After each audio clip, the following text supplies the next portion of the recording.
Hello and welcome to today's video. To make our deal stack up, we also need to talk about the cash flow.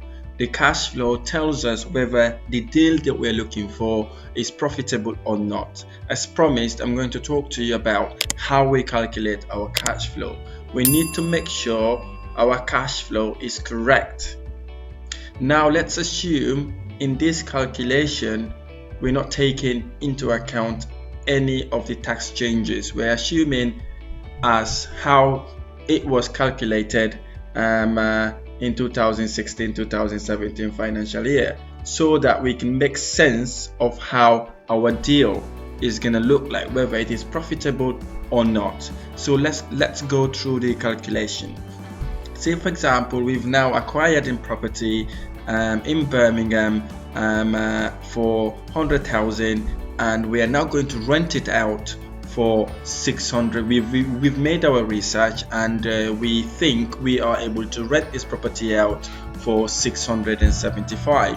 So now we need to go back in our data to analyze and see if this calculation makes sense and whether we would generate positive cash flow for our investment. So what we would do, we would do rental income. We've assumed the rental income would be £675, so we put that there. And then we've also assumed our mortgage, roughly about 4 to 5% interest that we pay in our mortgage in a yearly basis. So we assume a monthly interest rate of £375. And insurance also, we'd estimate our insurance. This is building insurance, not content insurance, because our tenants are responsible to pay for whatever contents they have in their property. So we can assume insurance would cost us about £20. And again, maintenance is a very difficult one to take into account. But what we normally do in my company is to assume we would spend 10% of our monthly income in any maintenance work. So what we would do, we would then take 10% of our gross rental income and times that by 10%.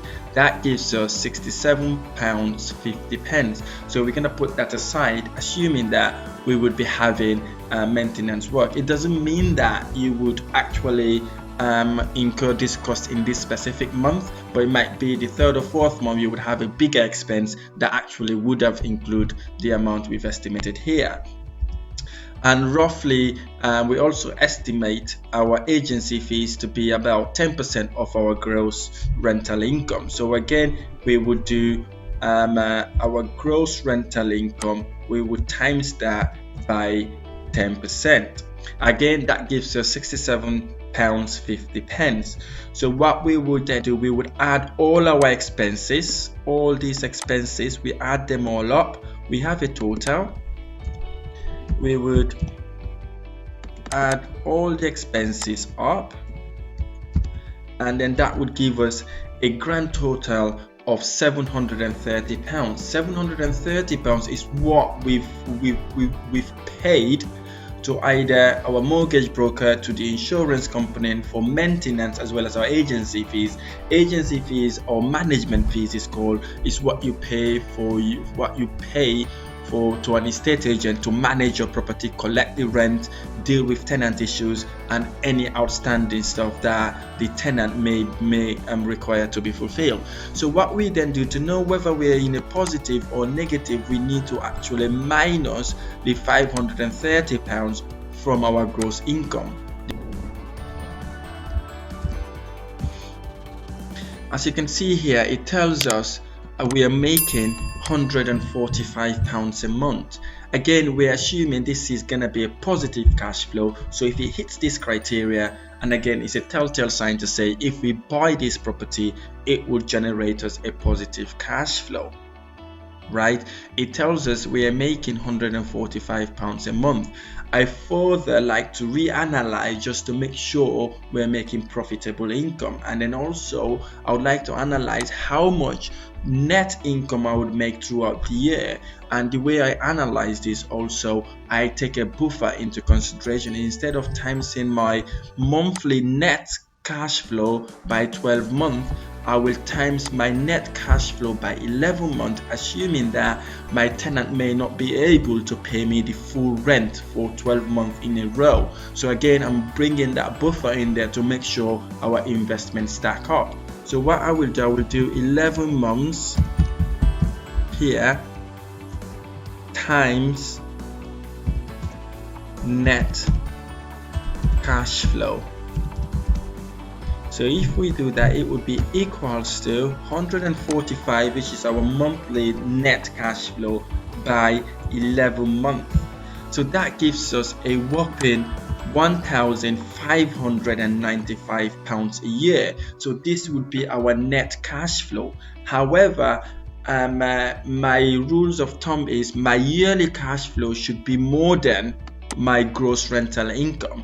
If it is less than my gross rental income, I will always reject, even if the property meets all the other golden rules, because the cash flow is one of the most important thing in your investment.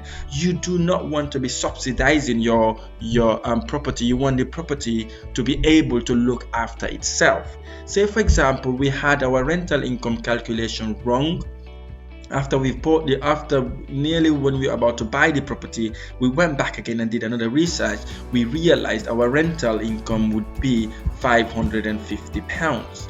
In that case, we would be making £45 a month profit. So looking at this, if we multiply the £45 by 11 months, this is our net cash flow by 11 months. As you can see, it generates £495 profit per year. As you can see here, even if it is £5 out, I will reject the deal because I do not want to subsidize my properties. As you can see here, the monthly rental income is more than our net yearly cash flow, which is £495. So we are generating £550 a month, right?